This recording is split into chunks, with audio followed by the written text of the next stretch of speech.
डिसजंक्टिव normal form. तो welcome to the new lecture of Boolean algebra.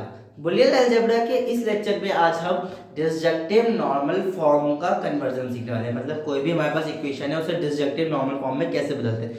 डिसजंक्टिव normal form का basic meaning होता है सम of product. अब मैं इसका एग्जांपल सीधे दिखा रहा हूं, डायरेक्ट को देखो। जैसे कि अगर एक इक्वेशन है मेरे पास f ऑफ एक्स वाई के फॉर्म की, ये हमारे पास एक बुलियन अलजेब्रा की इक्वेशन है, कि मतलब बुलियन इक्वेशन रहेगी। तो अपन मान लेते हैं इक्वेशन मेरे को दी हुई है x dot y plus x complement y plus x Y complement plus x complement y complement. जो ये आपके सामने इक्वेशन रखी हुई है, ये इक्वेशन कहलाती है डिसजंक्टिव नॉर्मल फॉर्म। इसको डिसजंक्टिव नॉर्मल फॉर्म इसलिए बुलाता है क्योंकि बेसिकली ये पूरी अलग अलग फॉर्म है। अब मैं तो सिंपल वर्ड्स में बोलूं तो ये सब अलग अलग, देखो ये एक अलग टर्मिनोलॉजी, ये एक अलग टर्मिनोलॉजी, ये एक अलग, ये अलग, तो एक दूसरे से डिस्टिंक्ट हो जा रही है, अलग हो जा रही है, इसलिए डिसजंक्टिव नॉर्मल फॉर्म। इसी तरीके से नेक्स्ट लेक्चर में हम देख रहे होंगे कंजक्टिव नॉर्मल फॉर्म, जहां पे वो सब इकट्ठा आ रही होंगी और वो हमारी कहलाती है क्या बोलते हैं, प्रोडक्ट ऑफ सम। तो वो हम लोग अगले लेक्चर में देखेंगे। ये हमारी सम ऑफ प्रोडक्ट है। अब इसको सम ऑफ प्रोडक्ट क्यों बोलते हैं वो भी देख लेते हैं। तो सम का मतलब होता है जोड़ना, जोड़ रही है सबको। किनको जोड़ रही है? प्रोडक्ट को जोड़ रही है। देखो ये प्रोडक्ट में है, एक्स वाई आपस में प्रोडक्ट में है, एक्स कॉम्प्लीमेंट वाई प्रोडक्ट में है, एक्स वाई कॉम्प्लीमेंट प्रोडक्ट में, ये भी प्रोडक्ट में है। अब आते हैं नंबर ऑफ टर्म्स कितनी होती है हमेशा इनमें। तो ये टोटल नंबर ऑफ टर्म यहाँ पे आपको 4 दिख रही है। जब हमारे पास वेरिएबल कितने हैं? 2। तो हमेशा डिसजंक्टिव हो या कंजक्टिव नॉर्मल फॉर्म, जितने वेरिएबल होंगे उसकी पावर में जाएगा, मतलब 2 की पावर n। अब ये हमारे पास नंबर ऑफ टर्म होंगे।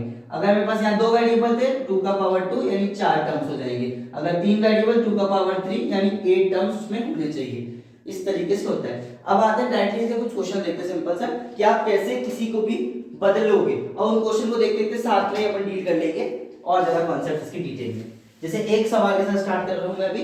क्वेश्चन नंबर 1 मान लेते हैं, ये वाला ले लेते हैं। f ऑफ एक्स वाई जो है वो मेरे पास है x comma y, sorry x y जो है वो मेरे पास x प्लस वाई है, मान लेते हैं। इसको बदलना है, हाउ विल यू चेंज? सबसे पहले इसको आप लिख सकते हो x dot 1 plus y dot 1। अब देखो क्योंकि ये x y दो वेरिएबल वाला है, यहाँ पर x है, इसके पास कौन सा वेरिएबल नहीं है? y। तो आप यहाँ पर x y प्लस y खुद से लगा लोगे और यहाँ पर y के साथ यहाँ पर 1 की जगह क्या लिख लोगे? x plus x complement. अब ये x प्लस x कॉम्प्लीमेंट हो या y प्लस y कॉम्प्लीमेंट, ये है क्या? ये दोनों की एक्चुअल वैल्यू 1 होती है। इस तरह से फ्यूचर में मैं आगे बताऊंगा, फ्यूचर में फर्दर में आगे आपको बताऊंगा कि x complement x dot x complement 0 के बराबर होता है। ये हमारा जनरली कंजक्टिव में यूज करेंगे। अभी हम यहाँ पर डिसजंक्टिव की बात कर रहे हैं, डिसजंक्टिव में ये यूज होते हैं। और इस तरह से एक प्रॉपर्टी और भी आगे यूज हो सकती है आपको, कि a प्लस बी और a प्लस सी कहीं पे लिखा हो तो उसको आप सीधे सीधे a कॉमन रहेगा, दोनों मिला के b और c बन जाएंगे। इस तरह से एक प्रॉपर्टी और डिस्कस कर लेते हैं। मतलब कहीं पे अगर मिल गया a प्लस ए बी तो आप थोड़ा कॉमन सेंस लगाओ, दोनों में a कॉमन है, आप कॉमन ले सकते हो। यहाँ बचेगा 1, यहाँ बचेगा b, और 1 को किसी में भी जोड़ोगे तो 1 ही बचेगा, क्योंकि 1 सबसे बड़ा है इनमें। बुलियन अलजेब्रा में नंबर 2 ही होते हैं, 0 1 का पूरे नंबर होते हैं। बड़ा 1 है, 1 से बड़ा कुछ छोड़ नहीं सकता, 1 में चाहे जितना जोड़ लो। तो यहाँ पे ये पूरा 1 बन जाएगा और ये a बन जाएगा। तो आप इसको सीधे सीधे लिख सकते हो a plus a b is equal to a। तो ये सारी प्रॉपर्टी कहीं ना कहीं यूज होगी क्वेश्चंस में, वो आप लगाएंगे या हम लगाएंगे तो देखा जाएगा। अभी आते हैं वापस इस क्वेश्चन में। इस क्वेश्चन को आगे सॉल्व करते हैं। अब इसको आप फर्दर डिवाइड कर दो, मतलब ब्रैकेट खोल दो, ये इसके पास, ये इसके पास भी। तो x y plus x Y complement plus इन दोनों में x y जुड़ गया और ये जुड़ गया लास्ट वाला x कॉम्प्लीमेंट y। अब इसमें जो सेम टर्म है उनको एक ही बार लिखो, ये देखो सेम है तो हम लोग इनको एक ही बार लिखेंगे, x y plus x Y complement plus ये आखिरी वाला x खत्म। तो इसमें 3 ही आई है, जरूरी नहीं है कि हर बार 4 है या 3 आई है, इतना आंसर भी सही है क्योंकि ये इसका कन्वर्जन है। ठीक है, और जो अपन जनरल बात करते हैं इसमें 4 टर्म आती है तो हमारा नॉर्मल फॉर्म होता है, और उन सबको अगर आप नॉर्मली वापस ऐड करोगे, बुलियन की फॉर्म में लाओगे तो वो 1 आएगा हमेशा। ठीक है, तो अब आते हैं एक और क्वेश्चन के साथ। ये एक क्वेश्चन हमारे पास है, इस क्वेश्चन को डील करते हैं, देखते हैं ये क्वेश्चन कैसे सॉल्व होगा। तो यहाँ पे हम लोग को x प्लस वाई दिया हुआ है इनटू में, देखो यहाँ पे वो प्रॉपर्टी यूज होगी कौन सी, कि a plus B into a plus C, जो कि होता है a प्लस बी सी के बराबर। तो इसको आप बदल दो, यहाँ से ये x आ गया दोनों में कॉमन, बचा क्या है? Plus y z. और इसके अलावा क्या बचेगा? वहां पर प्लस वाई है प्लस जेड कॉम्प्लीमेंट है, बाकी सब एज इट इज रहेगा। अब आगे क्या कर सकते हो, इसका ब्रैकेट हटा देते हैं। अगर नेक्स्ट स्टेप में हटाएंगे ब्रैकेट तो x plus y z plus y plus z complement. अब देखो यहाँ एक और प्रॉपर्टी यूज हो रही है, इसको और इसको ध्यान से देखो। मैंने कुछ देर पहले बताया था कि a प्लस ए बी जो होगा वो a के बराबर होगा, तो वाई जेड प्लस वाई किसके बराबर होगा, y के बराबर, तो ये y आ गया प्लस जेड कॉम्प्लीमेंट। पर ये आंसर नहीं बनेगा क्योंकि इनमें वो टर्म्स मिसिंग है, तो इसको टर्म्स को ऐड करना है। अब टर्म्स कैसे ऐड होगा, वही इनके आगे डॉट में 1 डॉट में 1, y के भी डॉट में 1 डॉट में 1, z के लिए भी डॉट में 1 डॉट में 1। अब बस 1 की जगह पुट करो, इधर पे आ जाएगा y plus y dash z plus z dash, इस वाले 1 के बदले। और यहाँ पे साइड में हम लोग बता देंगे इधर पे स्टेप में कि ये चीज जो होती है यानी x plus x dash is equal to 1। इसको मैं डायरेक्टली a ले लेता हूँ, a इसीलिए कि बार बार मुझे बताना पड़ेगा x के अलग y के अलग, तो x के अलग y के अलग क्यों बताऊं, सीधे मैंने यहाँ पर a के लिए ले लिया, a मतलब सब हो गया, जनरल a ले लिया, ठीक है। अब आगे लेते हैं, आगे वाले के लिए यहाँ पे इसको बदलोगे x plus x complement y into z plus z complement, और आखिरी वाले के लिए करोगे तो x plus x complement y plus y complement और z कॉम्प्लीमेंट है, अच्छा z कॉम्प्लीमेंट है, z कॉम्प्लीमेंट।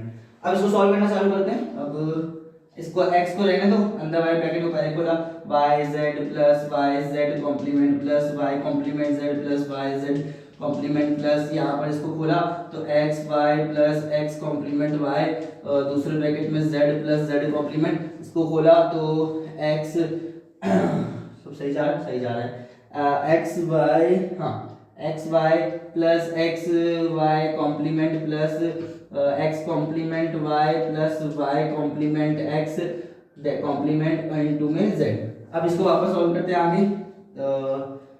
कुछ नहीं दिख रहा होगा तो थोड़ा सा एडजस्ट कीजिएगा, बट सब आप खुद से करोगे समझ में आएगा। मैं लास्ट स्टेप करता हूँ, थोड़ा सा पीछे चालू कर देता हूँ। तो यहाँ से इसके बाद का स्टेप आएगा एक्स का सब में इनटू करेंगे, x y z plus x y z complement plus x Y complement z plus x y, यहाँ कॉम्प्लीमेंट दोनों में आना चाहिए था, y complement z complement plus इस वाले को सॉल्व करेंगे तो वापस से x y z plus x y z complement plus x complement y z plus x complement y complement x complement y z complement. ये हो गए दो। अब आखिरी वाले के सॉल्व करेंगे, उनमें सब में बस जेड का इनटू करना है, x y z plus x Y complement z, सब में complement z complement z complement z complement, हाँ जेड कॉम्प्लीमेंट है, एक्स वाई हो गया, वाई एक्स वाई हो गया, next term x complement y z complement plus x complement y complement x complement y complement z complement. अब इसमें same term ढूंढते हैं, डेफिनेटली लिख लेंगे क्योंकि ज्यादा ज्यादा ये 8 ही हो सकते हैं, हमने डिस्कस किया था एक्स वाई जेड, और कहीं पे है कि x y z I think नहीं है, तो एक ये वाला हट जाएगा, अभी मुझे ये दिख रहा है, और एक्स वाई जेड कॉम्प्लीमेंट, ये एक्स वाई जेड कॉम्प्लीमेंट देखो ये भी हो गया, और ये भी सेम है I think, x y z complement ये भी खत्म हो जाएगा, ठीक है। इसके अलावा x Y complement z, x Y complement z है नहीं हमारे पास एक्स वाई, और x Y complement z complement, x Y complement z complement ये भी गया, ठीक है। इसके अलावा और कुछ है, इसके अलावा एक्स कॉम्प्लीमेंट, यहाँ पे हमारे पास जेड सिंगल है, मैं लिखना चालू करता हूँ। देखिए सबसे पहला x y z plus x y z complement दो हो गए, तीसरा हो गया एक्स वाई जेड और ये हो गया x Y complement z complement, 1 2 3 4 हो गए। और देखते हैं एक्स कॉम्प्लीमेंट ये वाला टर्म हमारे पास ये भी नया है, ये भी नया है तो ये रहेगा, है ना।